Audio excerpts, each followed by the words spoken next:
Yo, what's up guys, it's Suraj from TechDevoted and today I'm bringing to you guys a camera comparison between the latest offering from Oneplus, the Oneplus 3 and a mid-range DSLR from Canon, the 1200D. Now I know the Canon 1200D isn't the newest DSLR around, but it is still quite good.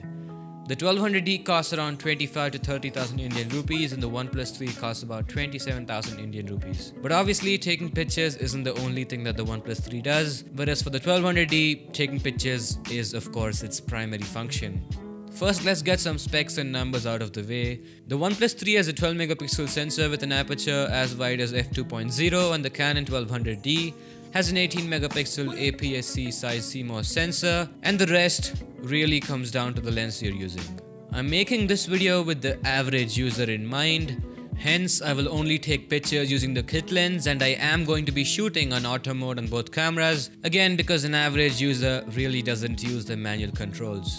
Okay, so let's start off by looking at some images taken in outdoor conditions or good lighting.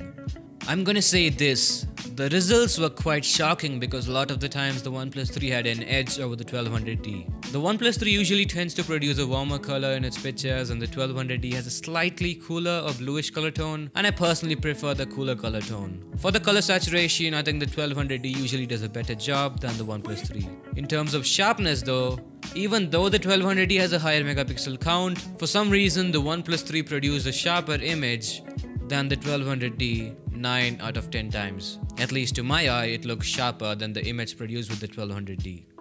In the exposure department, the Oneplus 3 does a better job most of the times. Dynamic range though is equally good on both cameras. In the depth of field department, the 1200D is usually far superior, but that said, the Oneplus 3 also is capable of producing some quite good bokeh images.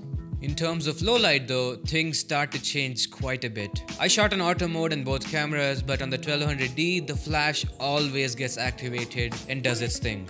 There is no way to turn the flash off in auto mode. And as a result, the 1200D usually does a better job in low light. For example, in this picture here, the guitar is quite clearly visible in the 1200D's image. I did set the flash to auto on the Oneplus 3, but it just wouldn't get triggered a lot of the times, and the result of that is a pretty dull looking image like this one. That said, the flash on the 1200D does also have a bad effect at times. For example, here in the picture of the dart, although the depth of field is quite good, because the flash did its thing, the picture ended up looking really bright. And that just kills it for me. Yet again, here in this picture of the keyboard, the flash has a bad effect. In the Oneplus 3's picture, you can quite clearly tell that the Oneplus 3 has backlit lighting, but it's kind of hard to tell the same if you look at the picture taken with the 1200D. Talking about the Oneplus 3's performance in low light specifically, it does an okay job most of the times. A lot of the times the overall image turns out slightly dull, which is sort of expected, but color accuracy and saturation is quite good for the most part. One thing that surprised me quite a lot is how little noise there is in pictures taken with the Oneplus 3. Most smartphone cameras produce a lot of grain or noise in their pictures in low light, but I observed nothing of that sort on the Oneplus 3. Sort of disappointed with the flash though. When set to auto, it doesn't get triggered most of the times, and as a result, you get a pretty dull looking image. Okay, so overall both these cameras are really good.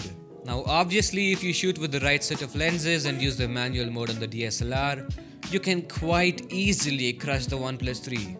But the point I'm trying to make here is if all you're going to do with a DSLR is take pictures at a family meetup or at a friend's party, there is really no point in getting one. Smartphones these days do a very good job at that. Plus, if you're only going to shoot on the auto mode in the DSLR, the pictures as you saw are not going to turn out that great. And to be able to shoot on the manual mode, there is a bit of a learning curve.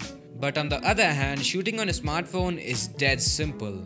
Even my 3-year-old brother can take decent pictures on a smartphone.